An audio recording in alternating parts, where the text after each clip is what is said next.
জমের দুয়ারে পড়ল কাটা।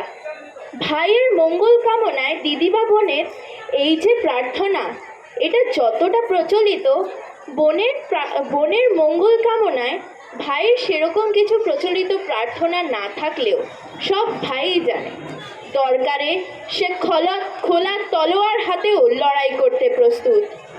আর যেসব হতভাগ্য ভাই সে লড়াইয়ে হেরে যায়, সেই ক্ষত সারা জীবনেও পুরাবার নয়।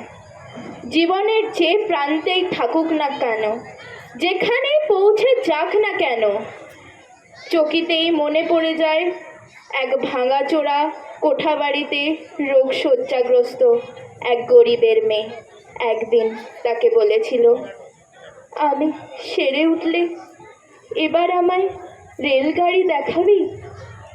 সেই হতভাগ্য ভাই বোনের গল্পই শুনবো আমরা।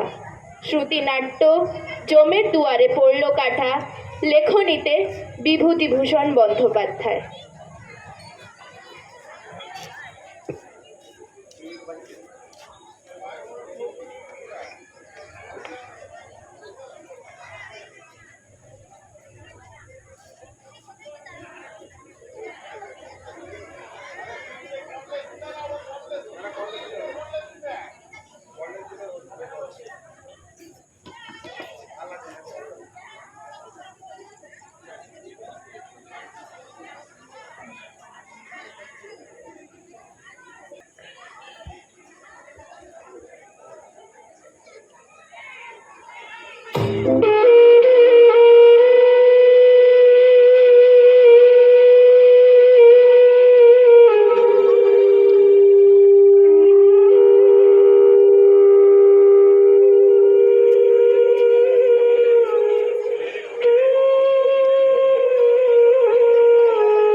ভাইয়ের বোন ভাগ্যবতী, শ্বেত চন্দন দুব্বা ফুলে বারবারন্ত পিতৃকুলে, পুণ্যি পুকুরে ঢালি জল নারায়ণ করেন অশেষ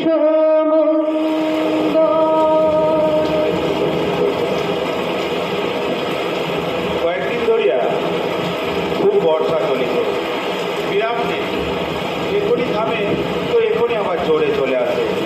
বৃষ্টির ছাটে চারিধার ধোঁয়া ধোঁয়া। হরিহর সেই যে কবে সদরে গিয়েছে, তারপর তার আর পাত্তাও নেই, টাকাও নেই। রোজ সকালে সর্বজয়া মনে মনে ভাবে, আজ ঠিক খবর আসিবে। সেই কবে টাকা পাঠাইয়াছে, সারাদিন খেলে খেলে প্যারাস বলে দেখতে পাসনি। পিউন আসবে, অমনি জিজ্ঞেস করবি, আরে আমি বুঝি বসে থাকি না? বর্ষা রীতিমতো নামে আসে। অপু আকাশের একটা বড় ভয় করে। বিদ্যুৎ চমকালে সে মনে মনে ভাবে, তা কি করে লল পাচ্ছে দেখেছ? এইবার ঠিক ডাকছে। সে চোখ বুঝিয়া কানে আঙুল দিয়া বর্ষা আরো করে দিত। ফুটে খাওয়া খানা জমা জলে একেবারে থই থই করতেছে। পথে ঘাটে এক হাত জল, দিন রাত শোষক। বাঁশ বলে ঝড় বাঁধে, বাঁশের মাথা মাটিতে লুটাইয়া লুটাইয়া পড়ে। আকাশের কোথাও এক তিল ফাঁক নাই। দূর আকাশে কোথাও যেন দেবাসুরের সংগ্রাম বাঁধিয়াছে। কৌশলী নায়কের চালনায় জল স্থল অন্তরিক্ষ একেবারে ভেদ করিয়া দৈত্য সেনা বাহিনীর পর বাহিনী, অক্ষয়িনীর পর অক্ষয়িনী, কোন রথী মহারথীর নায়কত্বে ঝড়ের বেগে অগ্রসর হইতেছে। প্রচলন্ত দেহ বজ্র আগুন উড়াইয়া চোখের নিমেষে বিশাল কৃষ্ণ চামুর এদিকে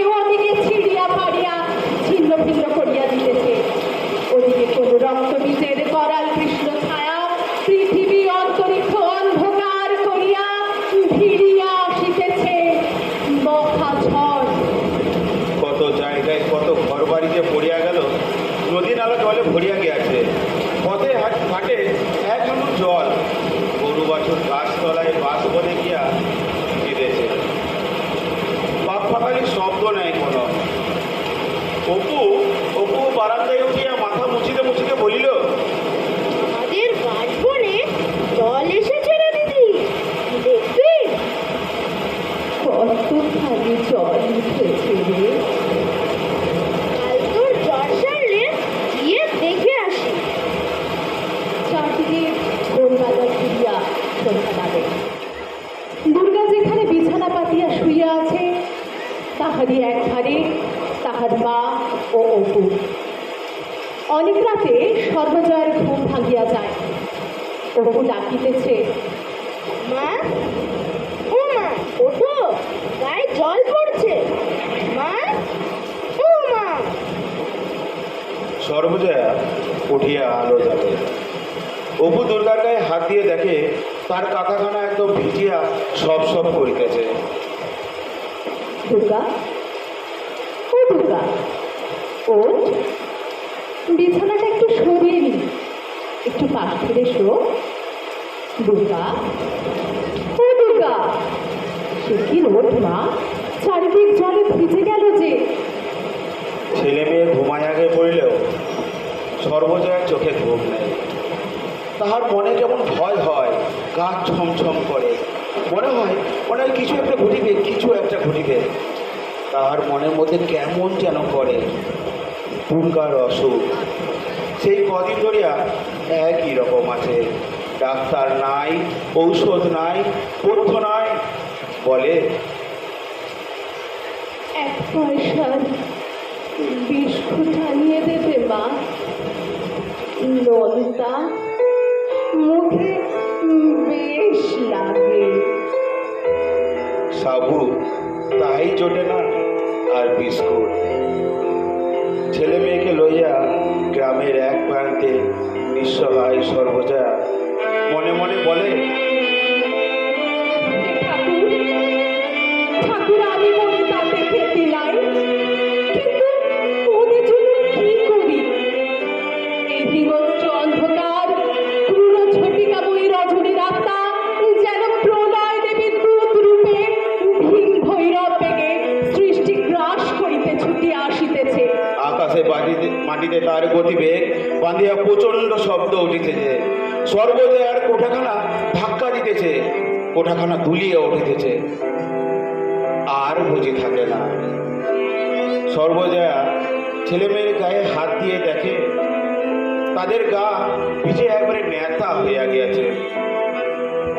অপু, অপু ওঠ, ভিজে গেল যে সব।